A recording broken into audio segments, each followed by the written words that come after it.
UP मदरसा board के सालाना इम्तहानात इस बार गैर मामूली ताखीर का शिकार हो गए हैं। इस बार मदरसा बोर्ड के इम्तहानात तकरीबन 3 महीने की ताखीर से कराए जाने का इम्कान है। अगरचे यूपी मदरसा बोर्ड ने इस बार अभी तक कोई ऑफिशियल बयान नहीं जारी किया, ताहम मदरसा बोर्ड के जराए का कहना है कि हर साल फरवरी में मुनक्किद होने वाले इम्तहान इस बार मई के आखिरी हफ्ते में कराए जाने का मंसूबा है। इम्तहानात में इस गैर मामूली ताखीर से दीनी मदारिस के जिम्मेदारान ने अपनी गहरी तशवीश का इजहार किया है। मदारिस के जिम्मेदारान का कहना है कि यूपी मदरसा बोर्ड ने इम्तहानात में ताखीर कोई माकूल जवाब वजह नहीं बताई है। मई में करना चाहेंगे तो कर लेंगे, लेकिन मेरे ख्याल है मई के 4-5 तारीख से तो नहीं कर पाएंगे, क्योंकि रमज़ान की पूरे अप्रैल रमज़ान ईद की छुट्टी होगी। तो मई में कर सकते हैं, थोड़ा आगे जाके बढ़ा के, और लेकिन थोड़ी सी दिक्कत आएगी छुट्टियों के बाद एकदम से इम्तिहान कराना, और उससे पहले मुश्किल है, क्योंकि अप्रैल में करा नहीं सकते आप। अप्रैल में रमज़ान की छुट्टी पूरी चली जाएगी, मार्च के ही लास्ट से शुरू हो जाएगी छुट्टियाँ, और वो पूरा अप्रैल चली जाएगी। मई में करावें फिर इम्तिहान। यार अहमदाबाद की आयशा खुदकुशी मामले के बाद अब जहेज और दूसरी समाजी बुराइयों के खिलाफ मुस्लिम समाज को बेदार करने की मुहिम का आगाज मिली और समाजी तंजीमों की जानिब किया जा रहा है। इसी सिलसिले में आज मेरठ में भी सैफी समाज संघर्ष समिति की जानिब से एक जलसे का इनेकाद किया गया। सैफी संघर्ष समिति के बैनर तले मुनक्किदा प्रोग्राम में सैफी समाज के अलावा दीगर दानश्वर शख्सियात और उलमाए किराम ने शिरकत की। इजलास में मुस्लिम समाज में राइज हो गई बुराइयों को खत्म करने के लिए की जाने वाली कोशिशों पर तबादले ख्याल किया गया।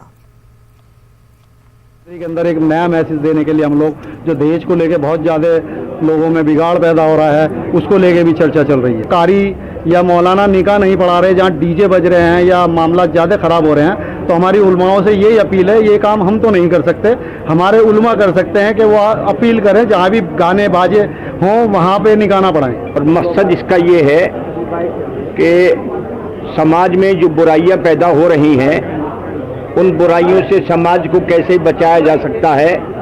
सबसे बड़ा मसला जहेज के लेन देन का है। ये जहेज के लेन देन ने बच्चियों की जिंदगियां खराब कर रखी हैं।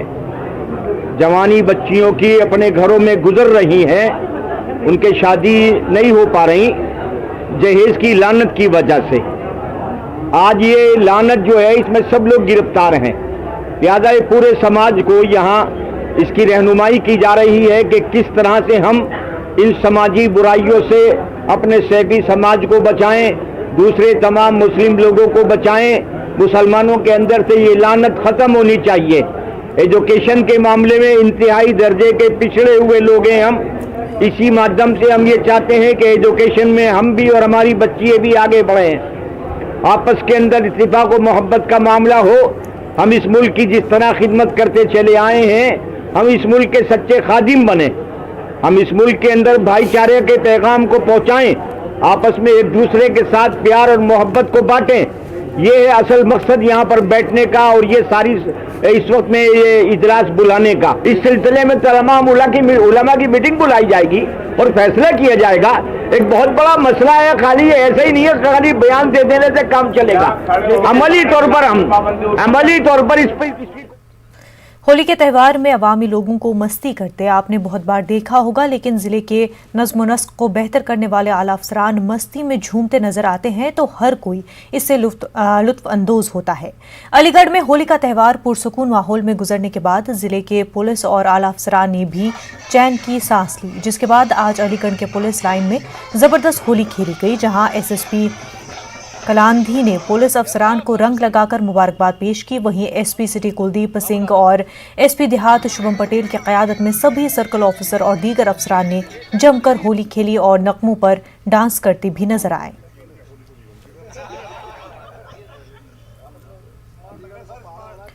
मुल्क में कोविड-19 की नई लहर के बाद मुल्क के मारूफ मौलजीन अवामी मफाद में मुतअद्दिद अपीलें कर रहे हैं। अलीगढ़ मुस्लिम यूनिवर्सिटी शोबे सर्जरी के मारूफ surgeon professor doctor Mohammad Aslam ने कोविड से डरने के बजाय लड़ने का मशवरा दिया। उन्होंने कहा कि कोविड की आमद के बाद से ही देखा जा रहा है कि लोग अपनी बीमारियों को छुपाते हैं, सर्जरियां कराने में ताखीर कर रहे हैं, जो उनकी जिंदगी के लिए खतरे की घंटी है। न्यूज 18 से बात करते हुए डॉक्टर मोहम्मद असलम ने बताया कि कोविड का असर न सिर्फ सर्जरी बल्कि मेडिसिन के दीगर शोबेजात पर भी पड़ा है। उन्होंने कहा कि कुछ सर्जरियां बहुत अहम होती हैं, उनको कोविड के डर से इल्तिवा में डालना किसी तरह मुनासिब नहीं है। डॉक्टर असलम ने लोगों से अपील की कि वैक्सीन ड्राइव में शिरकत करें और इस मूजी बीमारी से लड़ने में हुकूमत का ताउन करें।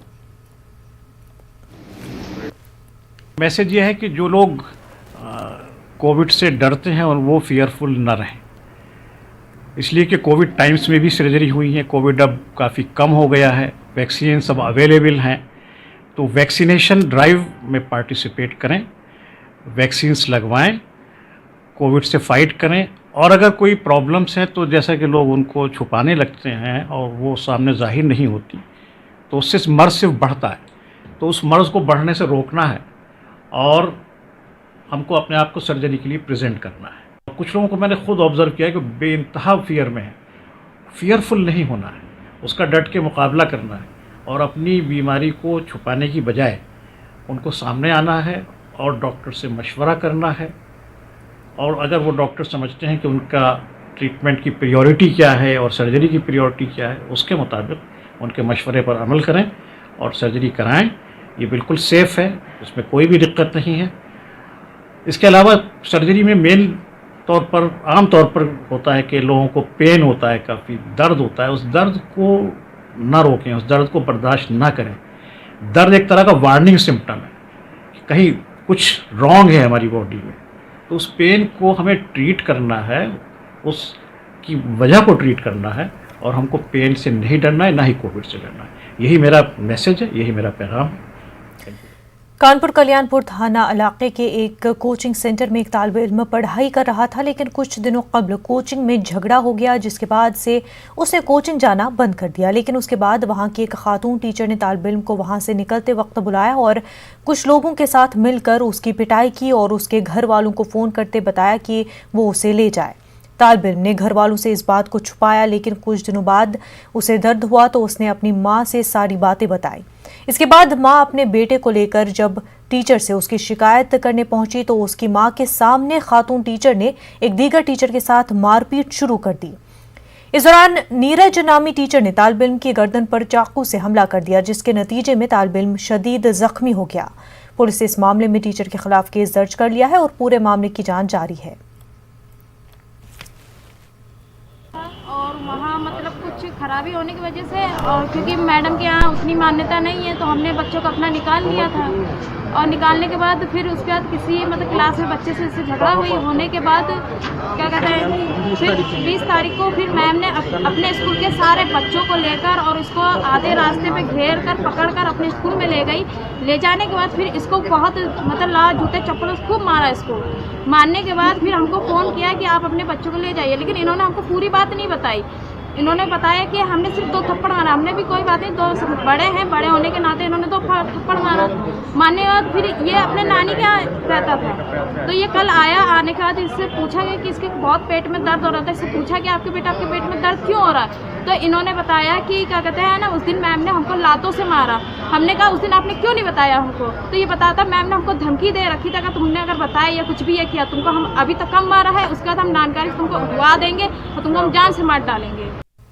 अलीगढ़ के थाना कोतवाली में शराबियों के दरमियान हो रहे झगड़े में बीच बचाव करना लोगों को भारी पड़ गया। बीच बचाव कर रहे लोगों पर हमलावरों ने तेजाब फेंक दिया। शराब के नशे में फेंके गए तेजाब की वजह से 5 अफराद जख्मी हो गए, जिन्हें मलखान सिंह जिला अस्पताल में भर्ती करवाया गया है। इतला मिलने पर पुलिस मौके पर पहुंच गई, तब तक हमलावर फरार हो गए थे। जख्मी मोहम्मद जावेद ने बताया कि मोहल्ले के 2 लोग आपस में झगड़ रहे थे। बीच बचाव करने पहुंचे तो एक शख्स ने तेजाब से हमला कर दिया। हुआ था इनकी कल कोई कैंसिल की लड़ाई थी आपसी में नशे में। फिर ये होटल पे बैठे तो मैं जान के इन्होंने 2 मक्के में राशिद ने तेजाब भर के डाल दिया। राशिद ने डाला। अजीम और दूसरा नाम क्या है इसका, लल्लू। इन दोनों में झगड़ा हुआ था। हम भी बचाव में, हम दूर खड़े होटल पे, तो हमारे ऊपर भी आ गए। जावेद। कितने लोग चपेट में आए? 6 लोग हैं। एक तो बेचारे घर चले गए, इनका तैमत सब जल गया। होटल पे बैठे, होटल का भाग जाए। क्या नाम है जिनके ऊपर तेजाब डाला? जो राशिद ने डाला। राशिद। कितने लोग हैं? अलीगढ़ में लगे हैंडीक्राफ्ट मेले में इन दिनों जयपुर से आए मोहम्मद आसिफ लोगों की खास तवज्जो का मरकज बने हुए हैं, जो हाथों में पहनने वाली चूड़ियां और कंगन सिर्फ 3 मिनट में तैयार करके लोगों को पेश कर रहे हैं। खास बात यह है कि जो आपकी पसंद है उसी पसंद का कड़ा तैयार किया जाएगा। मोहम्मद आसिफ बताते हैं कि वो गुज़िश्ता 23 सालों से लॉक की चूड़ियां और कंगन बनाने का काम कर रहे हैं। उन्होंने बताया कि वो पूरे साल इसी तरह के मेले और नुमाइशों में जाकर यही काम करते हैं।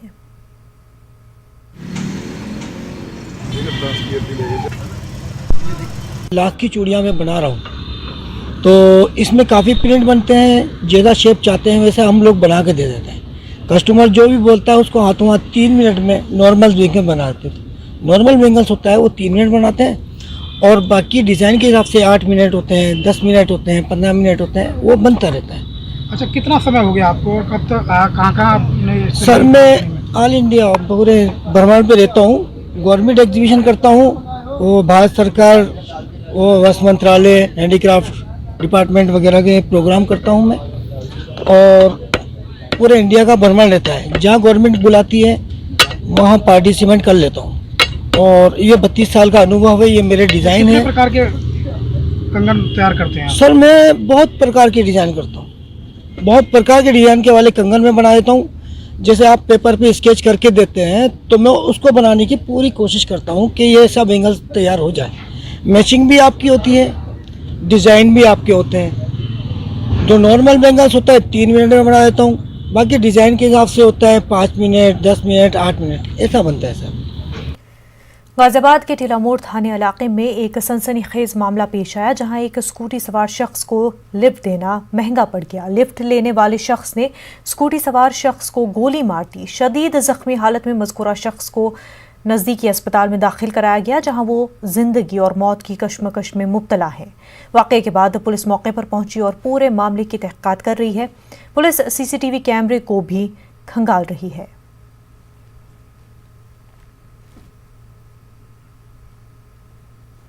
अलीगढ़ के सारसिवल इलाके में वाक़ फल मंडी में अचानक आग लग गई। लाखों रुपयों का माल जलकर खाकस्तर हो गया। होली त्यौहार के पेश नज़र फल मंडी में ज़्यादा भीड़ नहीं थी, जिसकी वजह से कोई जानी नुकसान नहीं हुआ। पुलिस की रिपोर्ट के मुताबिक मोहम्मद शादाब के गोदाम में अचानक आग भड़क उठी, जो देखते ही देखते करीब में वाक़ कई दुकान आग की लपेट में आ गए। कई घंटों की जदोजहद के बाद आग पर काबू पा लिया गया। होली के दूसरे दिन इलाहाबाद के पुराने इलाके केटगंज में वाक़े दवाओं के एक बड़े गोदाम में आग लग गई। गोदाम में आग लगने से लाखों की दवाइयां राख हो गई। आग उस वक्त लगी जब इलाके के लोग होली मनाने और रंग खेलने में मसरूफ थे। शहर के चौखंडी चौराहे पर वाक़े दवा की दुकान से मुतसल गोदाम में आग लग गई। काफ़ी मशक्क़त के बाद आग पर काबू पाया गया। पुलिस आग लगने की वजूहात का पता लगाने की कोशिश कर रही है। कोरोना और लॉकडाउन की सख्तियों की वजह से कारोबारी तबका सबसे ज़्यादा मुतासिर हुआ है, लेकिन रंगों के त्यौहार होली ने कारोबारियों के लिए खुशियां लाई है। कानपुर की बात करें तो एक दिन में लगभग 7 करोड़ रुपए का कारोबार हुआ है, जिससे ताजरों में खुशी की लहर दौड़ गई। ताजिर तबका अच्छे कारोबार से बेहद खुश है। उनका कहना है कि बड़े दिनों बाद बाजार में रौनक आई है। वहीं इस बात का भी ध्यान रखा गया कि कोरोना गाइडलाइन की खिलाफ वर्जी न हो। देखिए, जिस तरीके से कोरोना आया, कोरोना ने व्यापार और व्यापारियों को बहुत प्रभावित किया, और लेकिन जिस तरीके से दिवाली में व्यापार बहुत अच्छा हुआ, उसी तरीके से कानपुर में एक दिन का व्यापार 7 करोड़ का हुआ, तो ये बहुत अच्छी बात है। अब हम लोग को व्यापारियों को कोरोना के साथ जीना है। मतलब कोरोना तो है लेकिन उससे व्यापारी को व्यापार भी चाहिए। इसलिए हम लोग को कोरोना के साथ साथ लॉकडाउन ना लगे, और जो भी कोरोना के नियम है उसको पालन करते हुए, हम लोग को सोशल डिस्टेंसिंग रखते हुए और सारे आदेशों का पालन करते हुए हम लोग को जो है व्यापार करना है, और इसी तरीके से व्यापार को बढ़ाना। और होली में भी बहुत अच्छा व्यापार हुआ, इसके लिए सब व्यापारियों को बहुत बहुत बधाई। कितना हुआ होली में जो आंकड़े आए सामने? 7 करोड़ का एक दिन का व्यापार हुआ, और कोरोना के चलते हुए जिस तरीके से व्यापारी परेशान था और व्यापार नहीं हो रहा था, और दिवाली में भी बहुत अच्छा व्यापार हो गया था, और जो नुकसान हुआ था कोरोना का वो पूरा हो गया था। वही चीज़ होली में भी हुई है, और उसी तरीके से होली में भी बहुत अच्छा व्यापार हुआ है, और बहुत अच्छी बात है ये। कोरोना की रफ्तार और आर्थिक मार से जूझ रहे व्यापारियों में अब खुशी की लहर दिखाई दी है। दरअसल कानपुर की बात की जाए तो कानपुर में होली में एक दिन में तकरीबन 7 करोड़ का कारोबार हुआ, जिससे व्यापारियों में खुशी है। इसी तरह से दिवाली में भी करोड़ों का कारोबार हुआ था, जिससे व्यापारियों ने राहत महसूस की थी। कानपुर से संदीप सविता, न्यूज़ 18 उर्दू। अमरोहा के पीरजादा मोहल्ला में बदमाशों की शरपसंदी का मामला सामने आया है। ट्रांसपोर्ट ताजिर अब्दुल करीम के घर में बदमाशों ने घुसकर तोड़फोड़ की और घर वालों को बंदूक की नोक पर धमकाकर लूटमार करने की कोशिश की। घर में मौजूद मियां बीवी ने समझदारी से काम लेते हुए खुद को बाथरूम में बंद कर लिया और रिश्तेदारों को फोन पर जानकारी दी। शोर मचाता हुआ देख बदमाश भागने पर मजबूर हो गए। पुलिस ने मौके पर पहुंचकर मामले की जांच की और मुकदमा दर्ज कर लिया गया। हालांकि ताजिर अब्दुल करीम के घर वालों का इल्जाम है कि पुलिस ने इस मामले में अब तक कोई गिरफ्तारी नहीं की। ये क्या हुआ था रात, ये बताइए। रात ऐसा हुआ कि मैं और मेरा भाई सो रहे थे, एकदम से शीशा टूटने की आवाज़ आई बहुत ज़ोर से। तो जैसे ही मैंने पर्दा हटाया तो सामने 3 लोग खड़े थे। एक के हाथ में तमंचा था, एक के हाथ में चक्कू, और पीछे वाले के हाथ में भी कुछ ना कुछ था जो मैं नहीं देख पाया। 2 का फेस था, उसका पीछे वाले का फेस था कवर। वो मुझसे बोले जल्दी से बाहर आ जाओ वरना मैं तुम्हारा ही काम कर दूंगा। जैसे ही उन्होंने ये कहा, मैंने पर्दा अंदर गुजार कर मैं बाथरूम में जाके छुप गया अपनी वाइफ के साथ, और वहाँ मैंने फ़ोन कर दिया अपने घर वाले। एक जीनियस की पहचान उसकी छोटी उम्र से हो जाती है। उन्होंने अपना कमाल छोटी उम्र से दिखाना शुरू कर दिया। नेटवर्क 18 की इस खास पहल में ऐसी ही 21 जीनियस बच्चों से आपको रूबरू कराया। बायजूस यंग जीनियस में उनका जोश बढ़ाया हमारे कुछ खास मेहमानों ने। आइए नजर डालते हैं सफर पर। Hello and welcome to Byju's young genius. मैं हूं आनंद नरसिम्हन और ये मेरा सौभाग्य है कि मैं इस मंच पर खड़ा हूं। वो मंच जो पिछले 10 हफ्तों से आपको देश के यंग जीनियस से मिलवा रहा है। हमारे पास देश के हर हिस्से से सैकड़ों हजारों एंट्रीज आई थी और उनमें से कुछ खास को चुनने के लिए हमारी जूरी ने कई दिनों तक एक एक को अच्छे से जांचा और परखा। अच्छा, फ्लूट में तुम फ्लटर कर सकते हो?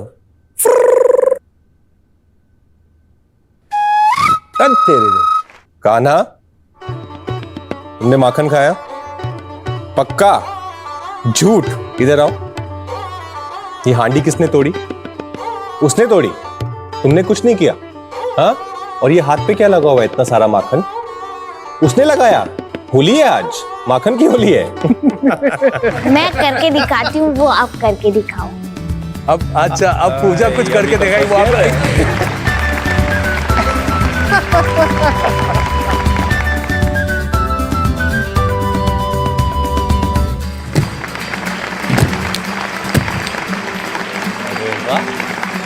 Jumping clap push-up. 29th September 2017.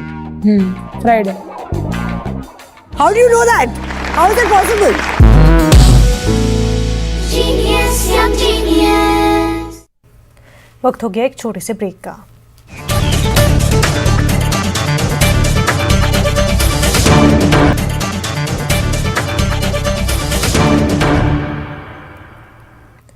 Araria में आतिशबाजी का वाकया पेश आया है जिसमें 6 मासूम बच्चों की मौत हो गई है। मरने वालों की उम्र 5 से 10 साल के बीच है। ये वाकया पलासी थाना इलाके के पेश आया है। बताया जा रहा है कि बच्चे भूसा घर में थे, इसी दौरान आग लग गई। आग की लपेट में इतनी तेज थी कि बच्चों को वहां से निकालने का मौका ही नहीं मिला। जब तक मकामी लोग वहां पहुंचे तब तक बच्चे बुरी तरह झुलस गए थे और उनकी मौत हो गई थी।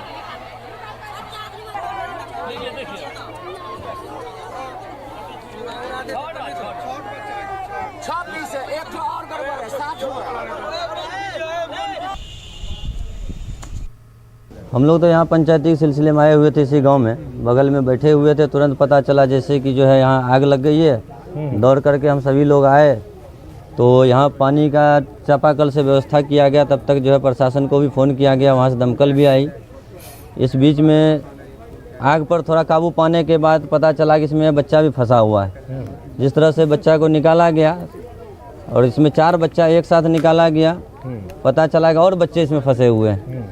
फिर जो है पश्चिम साइड से टाटी हटाने के बाद 2 बच्चा और निकाला गया जिसमें 6 बच्चे हैं और 6 बच्चों की दर्दनाक मौत हो गई है। बच्चे का अधिकतम 7 से नीचे ही है, 6 है, 5.5 वर्ष के हैं। और हम लोग जब यहाँ पर आए तो आग बहुत विनाश लिया हुआ था पुआला में, तो बड़ी कोशिशों के साथ बुझाया भी गया। जैसा कि गांव वाले बता रहे हैं, इनके परिजन मजदूर वर्ग के लोग हैं और गेहूं काटने के लिए खेत में गए हुए थे और बच्चे लोग खेल रहे थे अकेले, उसी में यह दुर्घटना हुई। जहां पे घटना घटी वो बच्चे लोग वहां पे तूत चुनने गए थे और पुआल वगैरह का वहां पे ढेर बना के रखा गया था, तो किसी कारणवश वहां पे आग लग गई जिसमें यह दुर्घटना हुई है। कोरोना के केसों में तेजी आ रही है, लेकिन लोग कोरोना गाइडलाइन पर सख्ती से अमल नहीं कर रहे हैं। लोग अस्पतालों में, सरकारी दफातर में भी मास्क का इस्तेमाल नहीं कर रहे हैं। खगड़िया के सदर अस्पताल में भी कोरोना गाइडलाइन की खिलाफ वर्जी की जा रही है। हमारे नुमाइंदे ने सूरत हाल का जायजा लिया।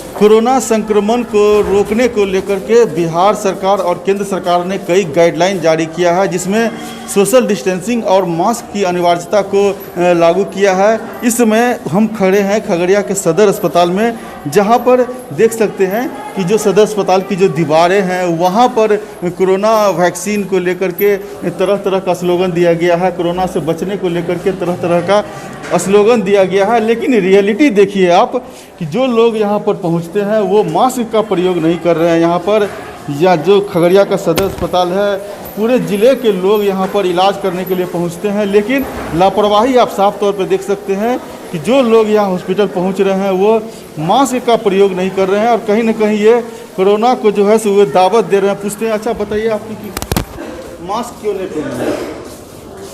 मास्क है सर, नहीं पहन सके हैं। अच्छा, क्यों नहीं पहने? पॉकेट में क्यों रखे? हाँ, पॉकेट में है सर। हैं? पॉकेट में है सर। पॉकेट में रखना है कि कहाँ पहनना है? नहीं पहनना है सर। ये मास्क आप जो है सो छूट गया सर, घरे में नहीं लेकर आए। डर नहीं लगता है ये चीज़ की? डर लगता है सर। हाँ? डर लगता है। फिर क्यों नहीं पहनते हैं? गलती हमारा है सर, नहीं लेकर आए, छूट गया था। पहनना चाहिए ना जी। पसरा झंझरा से, परबत्ता प्रखंड से। अच्छा, मास्क क्यों नहीं पहने हैं आप? मास्क भूल गए गाड़ी पकड़ने के चक्कर में, बेर हो गया था, उठने में दूर है 3 किलोमीटर, नहीं ले सके, इसी कारण। डर लगता है कोरोना से कि नहीं लगता? डर तो लग रहा है। फिर क्यों नहीं मास्क पहनते? सोचे गमछा लगा लेंगे, भीड़ पड़ जाएंगे तो ये देख सकते हैं खगड़िया के सदर अस्पताल का हाल है। यहाँ पर जो भी लोग यहाँ पर पहुँच रहे हैं वो कोरोना का जो गाइडलाइन जारी किया गया है उससे कहीं से भी वो पालन करते हुए नहीं आ रहे हैं। ये मास्क ना प्रयोग किए हुए, ना ही सोशल डिस्टेंसिंग का प्रयोग कर रहे हैं। ऐसे समझा जा सकता है कि जिस तरह से कोरोना संक्रमण की तेज़ी से फैल रहा, लोगों को एहतियात बरतना बहुत ही ज़रूरी है। दिग्विजय कुमार, न्यूज़ 18 खगड़िया। नाज़रीन, बुलेटिन में फिलहाल इतना ही। हमें दीजिए इजाज़त। आदाब।